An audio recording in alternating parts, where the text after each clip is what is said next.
There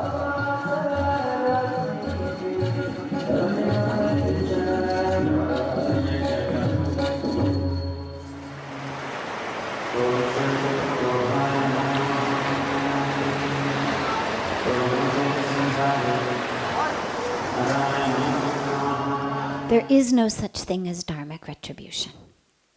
There also is no such thing, interestingly, as even karmic retribution, when we really use the word retribution. There's no concept of rewards or punishments. Those of us, particularly from the West, but it happens here, we tend to bring in this concept of rewards and punishments, good and bad. What the law of karma is, and I'll come into dharma with our past lives in a moment, but what the law of karma is simply, I plant an apple seed, I get an apple tree. Like the law of gravity, you walk off a building, you fall to the ground. Good people fall, bad people fall. Religious people fall, non-religious people fall. It's just a law of nature. Gravity's not playing favorites, being nice to some, not nice to others, doesn't pull down some faster and let others, okay, maybe we say gravity knows you have to fall, but at least the good ones are going to fall like a feather and the bad ones are going to plummet quickly. No, everyone falls at exactly the same rate. Same way. Karma is a law of science. That which we do has an effect. That which I do is a seed that I am planting. So we really try to avoid concepts of good and bad because there aren't any subjective judgments being made. God's not sitting up there saying, you did something good. Here's a chocolate. What you plant, that's what you get. And some of the fruit from some of the trees that grow from some of these seeds is sweet. Some of the fruit is bitter, some of the fruit is sour. But it's important never to think, if what you've got right now is sour or bitter fruit, never to think it's because I've done something wrong or bad or I'm being punished. It's just that at some point in my life, I must have planted a seed, knowingly or unknowingly. I mean, every one of us wants the same thing. Animals want the same thing. Insects want the same thing. We want to survive. We want to thrive. So, you look at little squirrels and chipmunks putting food into the ground for the winter. Why? So they can survive. They have food in the winter not because they were good chipmunks and God rewarded them by feeding them in the winter, but because during the summer they actually stored the food that they knew they would need to eat in the winter. So in the winter, it's there. So those who don't store the food don't have it. Not because they've been punished, not because they're bad squirrels or bad chipmunks, but because maybe in the summer they didn't know. They didn't realize whatever that inner voice is that says, better store for the winter. Chipmunk mom teaches them. Maybe their mom got hit by a car. They didn't have a chipmunk mom to teach them to store for the winter. Now they're hungry. Not because they're bad, not because it's karmic retribution, but because the situation when it was summertime was such that they didn't store the fruit. So all of us are planting seeds that we hope will bear sweet fruit. Otherwise we wouldn't do it. Nobody ever says, I've got a great idea, I'm going to make my future miserable. Where can I find the seeds to ensure that tomorrow I'm going to be really sick. Where can I find the seeds to ensure that a year from now I'm going to be impoverished and homeless? We all try to plant the seeds that will bring us happiness. A lot of times we don't know. And a lot of times simply situations and circumstances are such.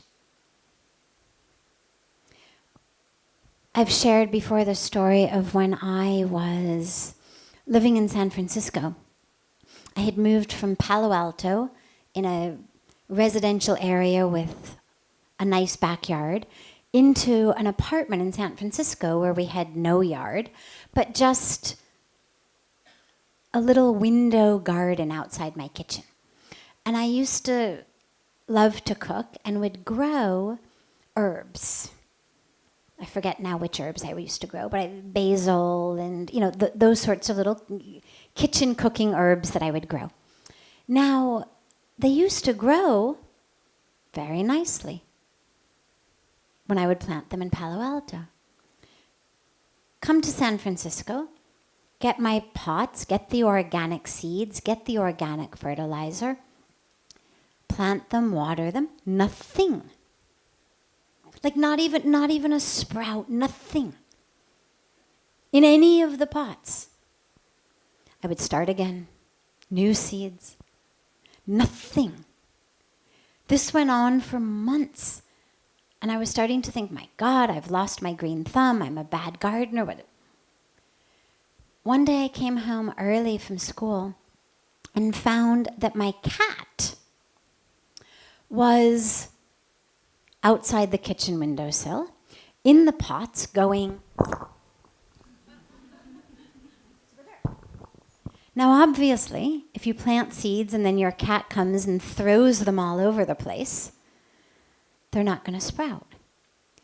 What I had forgotten in the equation was, in between Palo Alto and San Francisco, a friend of mine who was moving away had asked if I would take in his cat.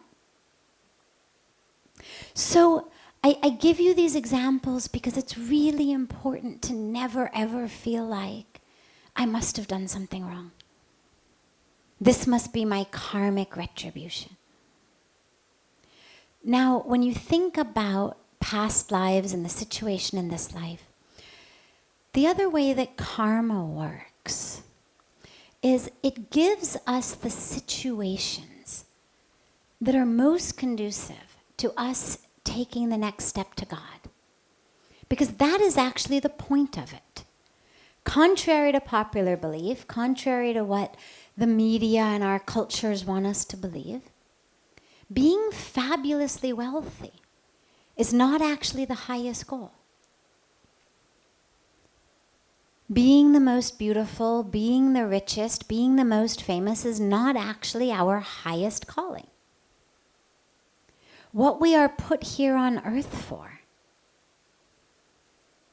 is to recognize our true self, our divinity, to get closer to God. That's what yoga is. I mean, we were speaking about the 8 limbs of yoga. Well, we begin with those yamas and niyamas, but ultimately the last one is samadhi, right? Divine union, ecstasy. That's the point of it all. And so the situations I'm in also, on the one hand, are due to my karmic package, the seeds I've planted, but the other second variable in them is what situation is going to be most conducive for me to take my next step. For some, that situation might be a situation of wealth. For some, it may be a situation of poverty. For some, in order to take their next step, in order to fulfill their dharma, they may need to have great health, great strength, because theirs is one that's going to take them all over the world and working long hours and traveling, and they've got to have the health and the stamina. For others, maybe it's going to actually be in being sick. Maybe that's what's going to allow them to unfold the best. So all of the situations that we've been given have been given to us for us to open, to awaken into our next step. And so when we find ourselves in situations that are not pleasant, there are two questions we have to ask ourselves. Number one, what seed might I have planted in the past that has brought me into this situation today? So that if it's not pleasant, I can be sure not to plant that seed again. And two, what layer of me, of not self, am I supposed to be pulling back? Into what am I supposed to be unfolding? What's the next step I'm supposed to be taking? And how can I do it quickly so that I might move through this situation into the next one? Not that I know the next one's not going to be even more suffering because my next layer is going to require even more, who knows? But instead of the question being, how can I change the situation? It's, how can I learn what this situation is giving me so that I can accept that beautiful invitation the universe has given me to become one.